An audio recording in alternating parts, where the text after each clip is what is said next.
Hi, I'm Stephen Van Tassel. You're listening to Living the Wildlife, discussing all things related to vertebrate pest control as part of the Pest Geek podcast family. This is the disclaimer for Wildlife Control Consultant and Pest Geek podcast for Living the Wildlife podcast. Always follow national, state, provincial, and local laws when using pesticides and or other control methods to manage pests. Wildlife Control Consultant, LLC, Pest Geek Podcast, Living the Wildlife Podcast, Stephen M. Van Tassel, or their or his affiliates are not responsible for followers' use of the information provided here. Hi everyone, Stephen Van Tassel here, Wildlife Control Consultant, bringing another episode of Living the Wildlife as part of the Pest Geek Podcast family. Do take a few moments, if you would, subscribe to the channel, ring the bell. And of course, you can always reach out to me at wildlifecontrolconsultant@gmail.com. That's wildlifecontrolconsultant@gmail.com. Would love to hear from you. Yes, even criticisms, we'll take that too. Perhaps you have an idea for a new show. Perhaps you have a comment you'd like to make. Would love to hear from you again. That's wildlifecontrolconsultant@gmail.com. You can also get my podcast through Rumble if you don't want to deal with YouTube. Just go to wildlifecontrolconsultant.com. There at the Rumble site, just put that search term in and my podcast will show up there as well. So we're glad to have you on board. We are very pleased to have a guest today. Of course, his name is Dominic Rubino from 10X BLT, which is an interesting title. He is the head business coach of that particular company, and he has some experience both in being a contractor. He was a painter in the past, and so we're going to talk today about helping you run your business so your business isn't running you. I know when I was in doing field work, I was not running my business. My business was running me, and so ultimately, I did not survive. So we don't want that to happen to you. And he's going to talk about some things that's going to help you get over that and how he can help you do that, both for the services that he provides. So, Dominic, welcome to the Living the Wildlife podcast. Yeah, I'm excited to be here. Thank you very much. Hi, everybody. So tell us a little about yourself, how you got into this side of the business, and then get into what you can do for our audience. Yeah. Gee, you know how I got into this is gray hair and wrinkles. That's it. Okay. No. I've been a business coach since the year 2000. Okay. A very long time. And I came out of the corporate world. And before that, I was a trade contractor, right? Trade, as you mentioned, I did painting and small renovations. A lot of the things actually that the professionals here would do when you guys are patching a hole that a raccoon made, or, that little stuff. Sometimes I had to do as a painter as well, because the homeowner says, well, you're up there with the ladder anyway. Might as well do it. Yeah. Might as well do it. Yeah, because we can't get anybody else to do it. Because I don't have a ladder, right? But they still complained about the price. Of course. It makes no sense. Absolutely. And of course, I was a kid, so I got pushed around a lot on pricing, on callbacks, on neighbors saying that I oversprayed their house and now I had to cut wax their vehicle. You guys might not have to deal with that, but you probably have that neighbor thing where, why are you removing that beautiful animal? And you're trying to do a job, you're trying to provide a service, you're trying to do it ethically and within the state federal rules, but somebody has an opinion, and as you know, opinions are like elbows. Everybody's got about two of them. Oh, there you go. That's a clever phrase. Yeah, there's a worse phrase, but I don't cuss. So okay, all right. So you got into being a business coach. So how does your company differentiate from other forms of business coaches that are out there?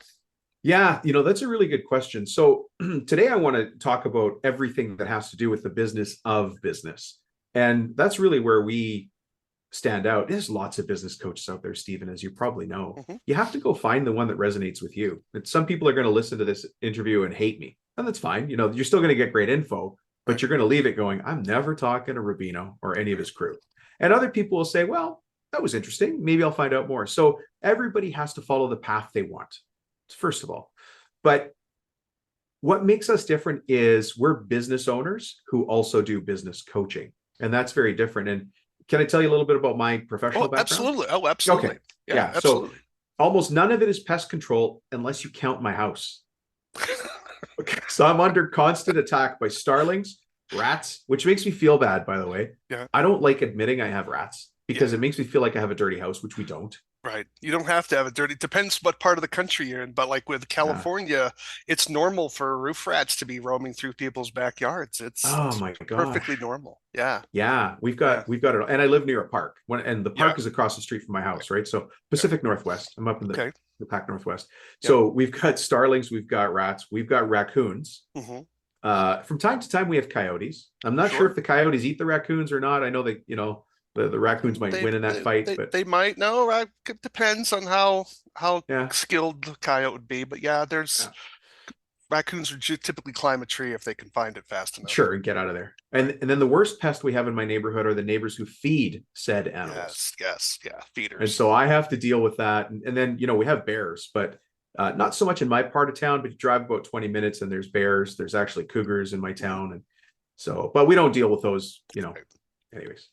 Um, so my background though is I started in painting and then I sucked at business. I was horrendous at it. And the worst day of my life was a day that I had an anniversary with my girlfriend. This is college, right? Mhm. Really nice girl. I had this 77 Dodge Tradesman van. If you saw it now, you'd bring your children inside. It was a horrible looking van, right? It was just horrible. And it broke down on the job site. And it was our anniversary. And you probably already know where the story's going. I Mm. didn't have the money to pay to fix the van. I didn't have the money to take her to dinner. So that night, she picked me up from the house we were painting and she took me to dinner and she paid. And I got to Wow. tell you, I felt so small. Like I don't want to overshare, but I felt like a Right. failure. Right. It just wasn't, I was working so hard. I was getting referrals. People loved me. I knew how to paint a house. I thought I could do it efficiently and make money at it, but I could not, I could not rub 2 cents together to save my life. And something was wrong. So my uncle, I come from an Italian family. So my Mhm. uncle's, he's got one of those Italian, Uncle Julio. Okay. I used to work Julia. for him as a framer. And I'm like, maybe I'll go ask my uncle because, he must know about business. He's a framer. Hmm. And so he started asking me all these questions about my business, and they all had to do with numbers. Like, how much does this cost you? How much are you paying for that? What's your overheads? And I'm like, I don't know. I don't know. Right. Now, Right. my favorite uncle turns to me and he goes, look, if you don't know your numbers, you're just a dummy with an opinion. Ooh. Yeah. Ouch. How's that? He's still my Yeah. favorite uncle, but man, he Yeah. hit me in the Well, head. that was some hard truth. That was some hard truth there. Yeah. Yeah. Anyways, I went on to take a bunch of business courses and, but entrepreneurship courses, not at school. Hmm. What I took at school has nothing to do with anything. And I turned around a business that had previously just been a side company. And in 4 years, I got it up to 120 million in sales and I sold it. Yeah. Okay. Well, you got my Okay. attention. So there you go. So Yeah. what we're talking about, hopefully we talk about some of these things here today. Yeah. You're going to be surprised. It has more to do with discipline and mindset Okay. than it does anything else. So discipline and mindset. So let's unpack that a little bit. Because your Yeah. uncle mentioned the numbers, and I'm totally on board with them because that was certainly something that I struggled with that Yeah. I We didn't all do. do. We all do. And so so in terms of the discipline and mindset, would you say that that's what would be some of those numbers that someone who's they're new in their business or maybe they're under 5 years, that 5 year break that's supposed to be like such a cliffhanger Yeah. there, Yeah. what numbers should they begin to pay attention to straight off, like what's the quick route here that they need to start with? Yeah. This is probably going to surprise you because it surprised the heck out of me. But it's actually not the accounting numbers, like the P&L and the balance sheet. Oh, Those really? are they are numbers, but Right. those aren't the operational numbers. Oh, And what okay. took me a long time to figure out is that my accountant's job is to reduce the amount of taxes I pay. Right. My job as a business coach is to increase the amount of profit you make. And so I care about different numbers. I care about the things my uncle Julio asked me about. I didn't know at the time because I'm a dummy, right? Right. Or as he said, what did he say? I'm a dummy with an opinion. I have to know how many leads, how many people called me that month, Hmm. how many of those people became estimates, Right. how many of those estimates became jobs. And this is really what he was pushing for, is a number that I now call acquisition cost. What does it cost me to buy a customer from the market? And that's all these people that, oh, I do online marketing just for pest control, just for wildlife. Okay, they're selling you customers. You're going to Right. pay X amount of thousands of dollars to run ads on Facebook or wherever you do it. They're Right. trying to help you buy customers. It doesn't matter if you do no marketing at all, or you spend millions on marketing, and you still have a cost to buying Right. customers. Right. Those kind of numbers we don't think about. They don't teach us in school Right. at all. And so those are the kind of numbers we have to follow. And so as we before the show started, we talked about the time constraints that are on our wildlife control operators. So Yeah. what would be the way that they need to generate that? Because they already have, I mean, paperwork was something that I certainly hated to do. And people that get into wildlife control are not known to be, if they wanted to read books and stare at a computer all day, they would have gone to a different career path. Yeah, they'd be an insurance agent, right? Exactly. Right. So this Yeah. is where, so how do they gather that information to get the kind of answers that you're looking to the questions that you're asking so that it's efficient? Is there a software? Can they do it freehand? What is the way that they would Yeah. do that? So first, keep in mind the numbers I just told you are a couple of numbers. Right. But No, I got that. Yeah. if you want to know all of the numbers, then and this is business coach talking. So I'm going to talk to everybody as if we're having a coffee and Sure. we're huddled over a table and nobody's Mhm. listening and we're working at it, right? Get a blank piece of paper and a pen. Okay. Leave the office. Get a cup of coffee. Face the corner at a really nice coffee shop and just sit down on your own. Don't let anybody bug you. Mhm. And write down your customer journey. Like, how does the customer deal? What, you would call it the sales flow. Like, I get a phone call or somebody contacts me by email or text, right? An HOA calls me. Doesn't matter. Right. Then I return that phone call. Then I go have a meeting. Then I give them an estimate. Then I do the job. Put all those things down in a list. My friend, you now have numbers attached to each of those things. Right. Your number is going to be different than mine. And, we can talk about the magic number. Sure. Everybody has a magic number. But now you've got your numbers. Those are the numbers to track. And at the very, very, very bottom of that list is when you send the invoice to the customer and you get paid, hopefully right at the same time or just before. Right. Yeah. After that come the financials, the balance sheet, and the profit and loss. Okay. And that's the numbers we forget. I'm going to say this, and I don't care if there's any accountants listening. Accountants are not good business people. They're good at counting. They're called accountants, not business people. So they're good at counting. They're good at tax mitigation. They're good at being very afraid of the sky's going to fall on their heads and telling you what already happened because they're accountants. Right. Right. If you want to be an entrepreneur, you want to look towards the future. If you want to build your own, and you don't have to build 1,000 vehicle fleet of pest control. You can have one or just you, doesn't matter, but you still have to have some future vision you're working towards, something that pulls you more than you getting pushed. And those numbers help. So yeah, that sounds very, very straightforward. And then I would suspect as the person's going through this list, they probably could find a couple places where they can make that process less painful for themselves and the customer. Yes. Yeah. Well, can I interrupt you for a second? Sure, no, go right ahead. I'm foaming. I'm like, okay, I got to say this. You know how you mentioned now 2 or 3 times that you get pulled ahead of yourself. Like it's so busy. You're always busy. You're running, right? Yeah. So at the very top of that process, you get a phone call, and I'll just say phone call, whatever. Somebody contacts you. Right. And then, oh my God, I got a lead. And you turn to your wife or your spouse and you say, honey, I got a lead. It's an hour away. Can you take the kids to baseball? I got to get this job. And now you drive an hour there, do whatever you got to do, the little dance, which we don't want to do. Then you drive an hour back and maybe you got the job. But what happens is your kid is at bat, finally hit the hit, and dad wasn't there, or mom. I'm just, generalizing. Sure. And this is where, when I see those numbers, I have to realize, hey, I don't go on every service call. Everybody, you can ask for me, but I might not be available. And I have a service area that I work within, and I have service times that I work within. I got a head of steam here, Stephen. Can I keep going? Keep going. Absolutely. Nope. So I think you're in Montana, right? I am. Yeah. So I've had lots of ranching buddies from my past in business. And one of the best lines I ever heard was from a rancher friend of mine, Aaron Collins. He goes, look, Dom, if you stand for nothing, you're going to fall for anything. Right. If I accept somebody saying, come by and look at our raccoon problem, whatever the pest issue is. Sure. And I just run off as if they're the most important person in the world, I'm not doing a service to me, my business, or my family. And so that's time to pump the brakes and see, does that customer qualify to be your customer?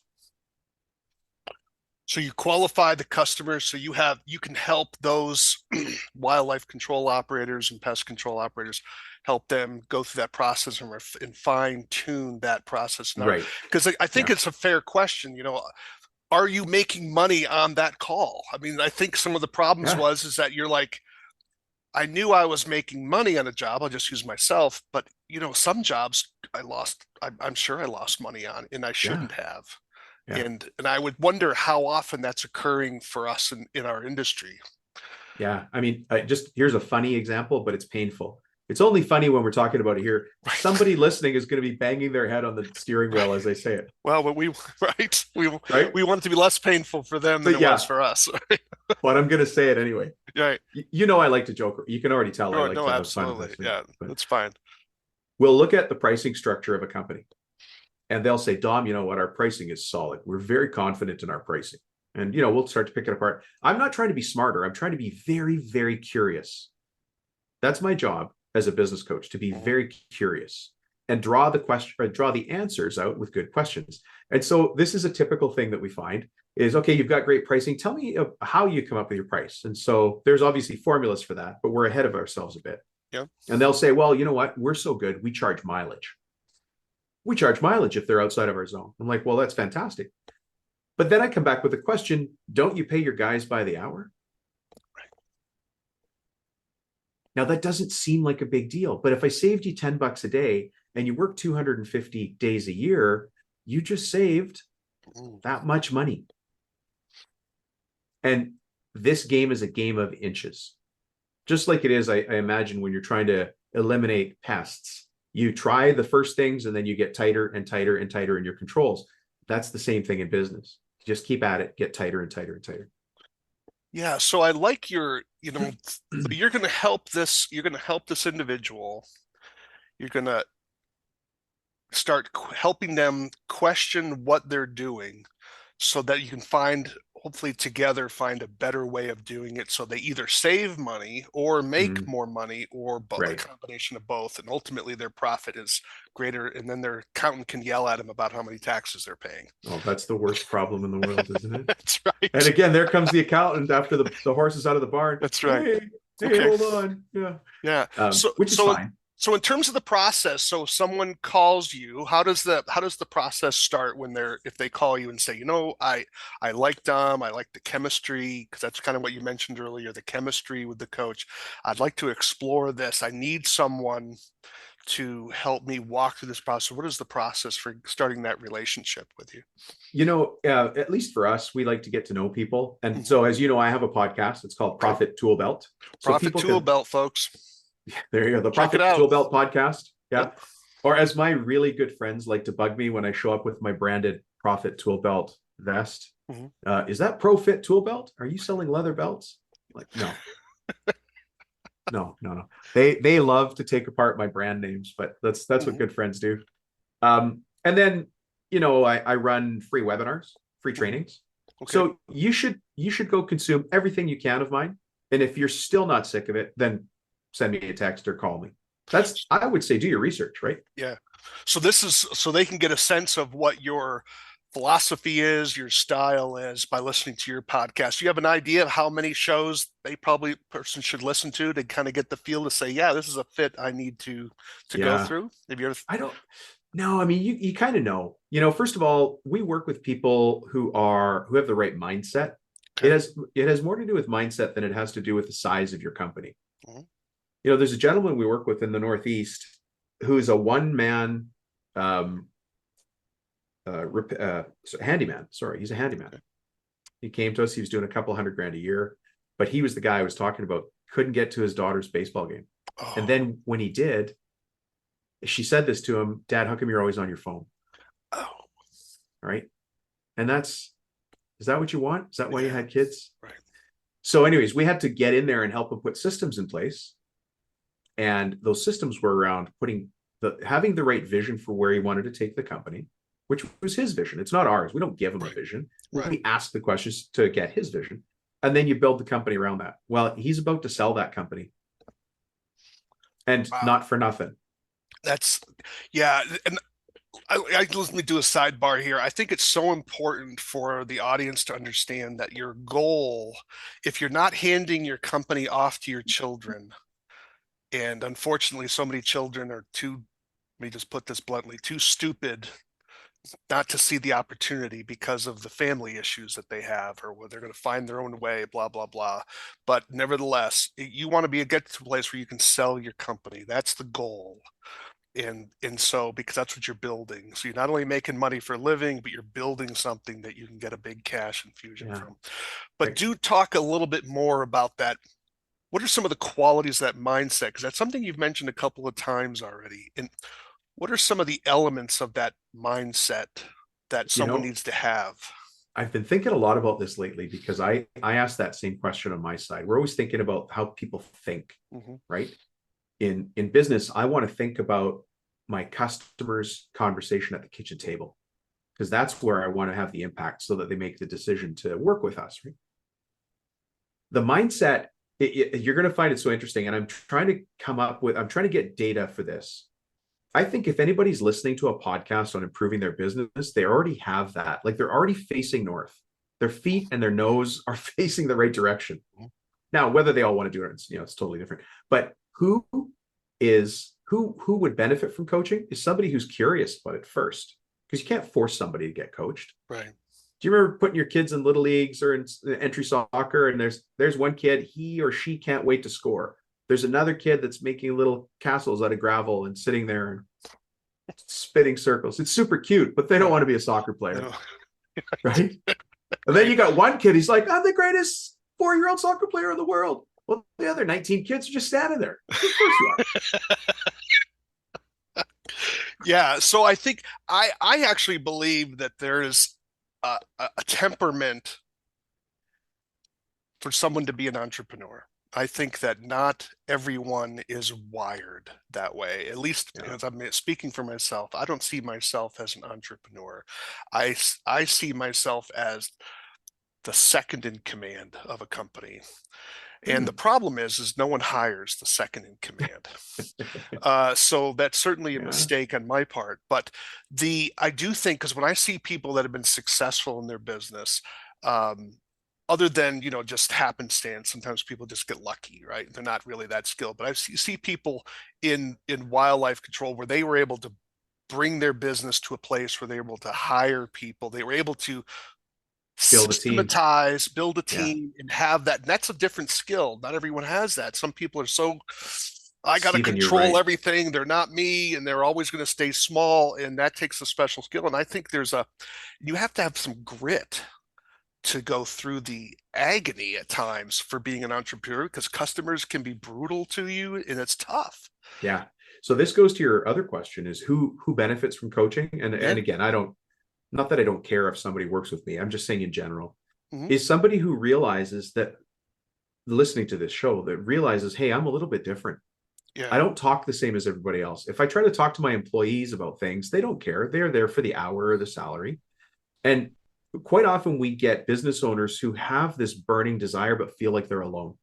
Mm. How come I'm the only one who wants this business to succeed? And who do I talk to that also wants that? Well, of course you get somebody on your team like that, or you start to hang out with other people, which is why you would join an industry association like in your industry, Right. right? You go hang out with those people and you leave energized. Right. And that's what obviously business coaching is a lot more formal than that. But that's what you do is you get around people who are also forward facing, who are saying they're asking the big questions. And the big questions, you're asking the big question when your question starts with how can I or what if. Now, I stole that from Michael Gerber's E-Myth Revisited, and I've been using it for Okay. 23 years. Great, great book. Oh, Great Stephen, book. I call it the most painful book I ever read. Yeah. No, Because you got to go back to the year 2000 in my small little townhouse. I'm engaged to my beautiful wife. Well, at the yeah. time, she was just my girlfriend, engaged, right? Yeah. But I would read that book, and I'm pacing up and down the living room. She's like, "What are you doing?" And I'm like, "This book is so good." But I would read 2 pages and close it and smack it against my head, and then I'd open again. I'm like, I'm not doing this. And I'm not kidding. That book is seminal. Like it Yeah. is. No, It really is it really cuts to the core of the entrepreneur, the manager, and the technician. And if we Right. stay in that technician, like the guy baiting the traps, Yep. you're limiting yourself in the company. If you're Yep. listening to a show like this, you're in entrepreneur mode. How Right. can we do mold control? How can we understand, how can we have better gloves for bats? I was looking Sure. at some of your previous episodes. Yeah. Those are the Yeah. big questions that a leader has to tackle. Yeah. And I think that's the challenge, the transitioning from those different roles takes some pain and a comfortableness with being uncomfortable Yeah, that not that's true. everyone can transition through. I mean, I think that's certainly the case for me.